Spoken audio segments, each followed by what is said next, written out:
શિહોર સામૂહિક આરોગ્ય કેન્દ્રને સંસદ સભ્ય મનસુખભાઈ માંડવિયા દ્વારા એમ્બ્યુલન્સનું લોકાર્પણ.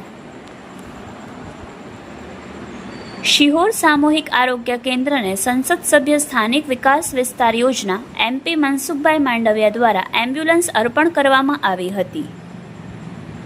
શિહોર સરકારી હોસ્પિટલમાં છેલ્લા થોડા સમયથી કંડમ એમ્બ્યુલન્સ હાલતને લઈ દર્દીઓને પરેશાની થતી હતી,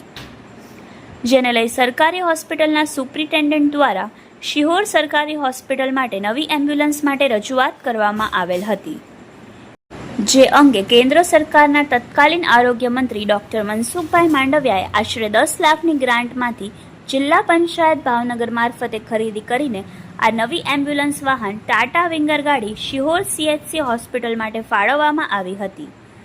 જેમાં પદાધિકારીઓ અધિકારીઓની ઉપસ્થિતિમાં લીલી ઝંડી ફરકાવીને એમ્બ્યુલન્સને પ્રસ્થાન કરાવવામાં આવ્યું હતું. Reporter Vikramsinh Gohil, Yashvi Gujarat news, Sihor.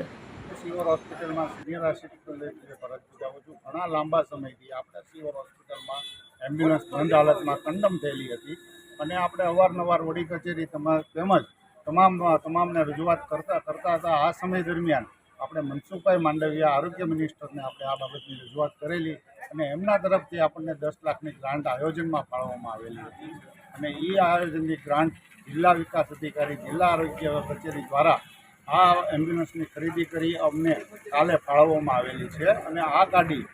અમે કાલે ત્યાં હોસ્પિટલ ખાતે લઈ આવેલા અને આજે સૌ હોસ્પિટલનો સ્ટાફ ભેગા થઈ અને એમનું ઉદ્ઘાટન કરીએ છીએ અને તમામ શિહોરને તેમજ શિહોર તાલુકાને જનોને આ એમ્બ્યુલન્સનો સારો ઉપયોગ થઈ શકશે અને નવી ગાડી છે, બધી સુવિધાઓ ઉપલબ્ધ છે, એ આ બધાના દર્દીઓને સારો લાભ મળશે. સૌને કહી